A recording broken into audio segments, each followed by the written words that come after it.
During her dreary stay at Artis, a considerably changed and enlarged Kim Beauharnais called upon her. He carried under his arm an album bound in orange-brown cloth, a dirty hue she had hated all her life. In the last 2 or 3 years, she had not seen him.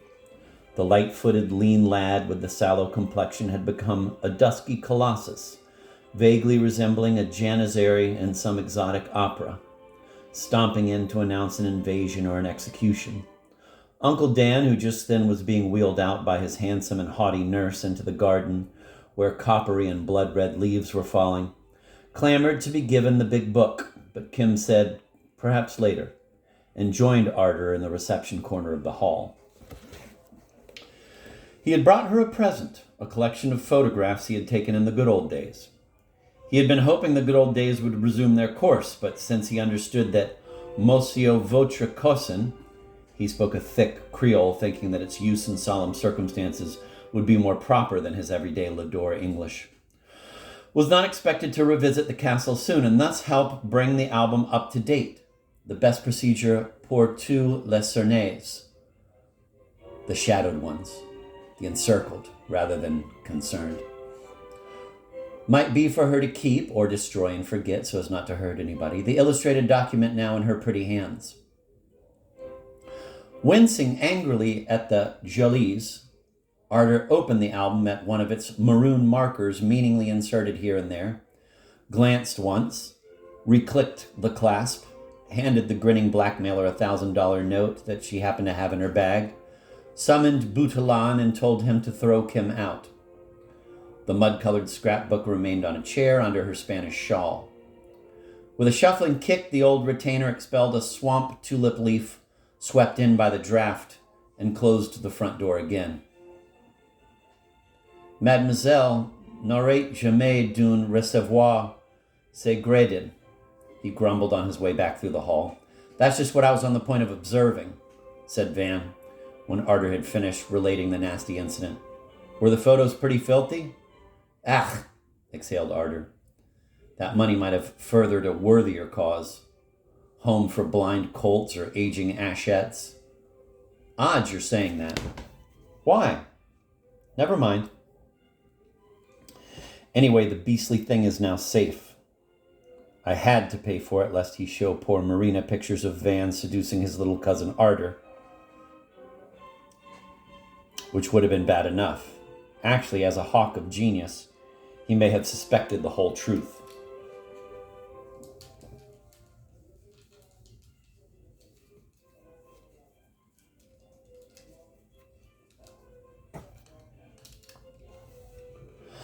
So you really think that because you bought his album for a paltry 1,000, all evidence has been disposed of and everything is in order? Why, yes. Do you think the sum was too mean?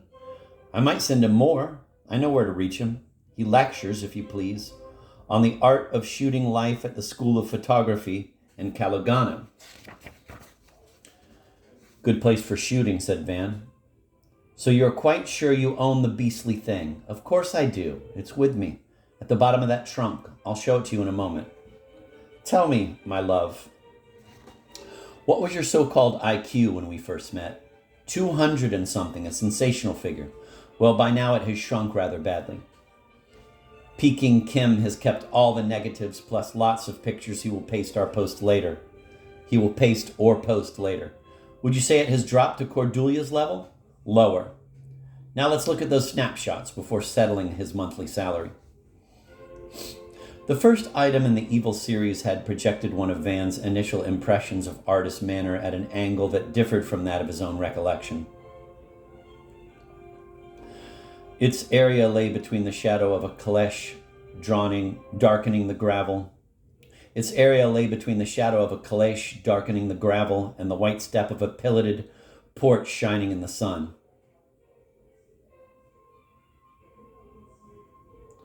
Marina, one arm still in the sleeve of the dust coat which a footman, Price, was helping her to remove, stood brandishing her free arm in a theatrical gesture of welcome, entirely at variance with the grimace of helpless beatitude twisting her face, while Arter, in a black hockey blazer, belonging really to Vanda, spilled her hair over her bare knees as she flexed them and flipped Dak with her flowers to check his nervous barks. Then came several preparatory views of the immediate grounds, the Colludia Circle, an avenue, the grotto's black O, and the hill and the big chain around the trunk of the rare oak, Quercus Ruslan Chet, and a number of other spots meant to be picturesque by the compiler of the illustrated pamphlet, but looking a little shabby owing to inexperienced photography. It improved gradually. Another girl, Blanche, stooping and squatting exactly like Arder, indeed not unlike her in features. Another girl, Blanche, stooping and squatting exactly like Arder, and indeed not unlike her in features, over Van's valise opened on the floor and, quote, eating with her eyes, end of quote, the silhouette of ivory reverie in a perfume advertisement.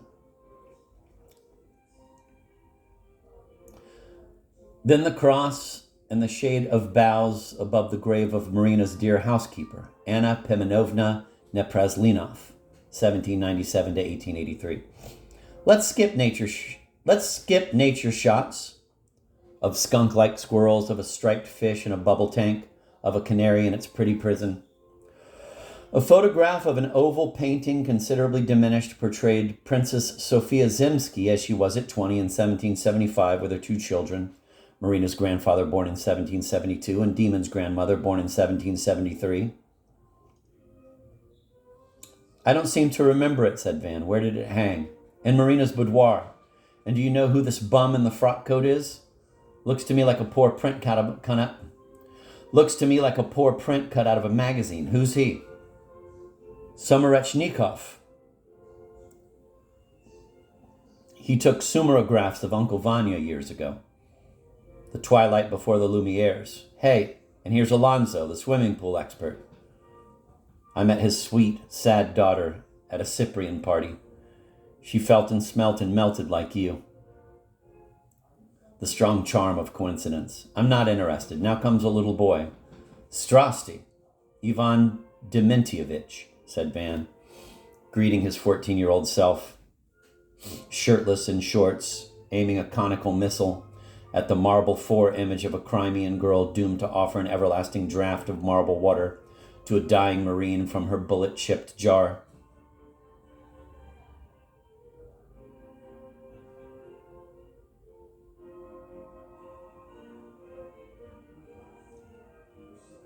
Skip Lucette skipping rope. Ah, the famous first finch. No, that's a Kitiskaya Punochka, Chinese wall bunting. It is settled on the threshold of a basement door. The door is ajar. There are garden tools and croquet mallets inside. You remember how many exotic, alpine, and polar animals mixed with ordinary ones in our region. Lunchtime, Arder bending low over the dripping peach improperly peeled that she is devouring, shot from the garden through the French window. Drama and comedy, Blanche struggling with 2 amorous cigans in the Bogunaudier Bower, Uncle Dan calmly reading a newspaper in his little red motor car, hopelessly stuck in black mud on the Lador Road. 2 huge common peacock moths still connected. Grooms and gardeners brought Arder that species every blessed year, which in a way reminds us of you, sweet Marco D'Andrea, or you, red-haired Domenico Bensi, or you, dark and broody Giovanni Delbrina, who thought they were bats, or the one I dare not mention because it is Lucette's scholarly contribution so easily botched after the scholar's death, who likewise might have picked up at the foot of an orchard wall, not overhung with not yet imported wisteria, her half-sister's edition, on a May morning in 1542 near Florence, a pair of the pair peacock in copula, the male with the feathery antennae, the female with the plain threads, to depict them faithfully among wretched unvisualized insects, on one side of a fenestral niche in the so-called elements room of the Palazzo Vecchio. Sunrise at Artis. Kongs. Naked Van still cocooned in his hammock under the liderons, as they called in Lador the liriodendrons. Not exactly a lit diedron, though worth an a rural pun and certainly conducive to the physical expression of a young dreamer's fancy undisguised by the network. Congratulations, repeated Van in male language. The first indecent postcard.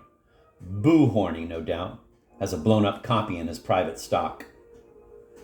Arter examined the pattern of the hammock through a magnifying glass, used by Van for deciphering certain details of his lunatic's drawings. I'm afraid there's more to come, she remarked with a catch in her voice. And taking advantage of their looking at the album in bed, which we now think lacked taste, Odd Arter used the reading loop on live Van, something she had done many times as a scientifically curious and artistically depraved child, in that year of grace here depicted. I'll find a moosh patch to conceal it, she said, returning to the leering caruncula and the unreticent reticulation. By the way, you have quite a collection of black masks in your dresser. For masked balls. Balls masqués, murmured Van. A comparison piece. Arter's very much exposed white thighs. Her birthday skirt had got entangled with twigs and leaves, straddling a black limb of the tree of Eden.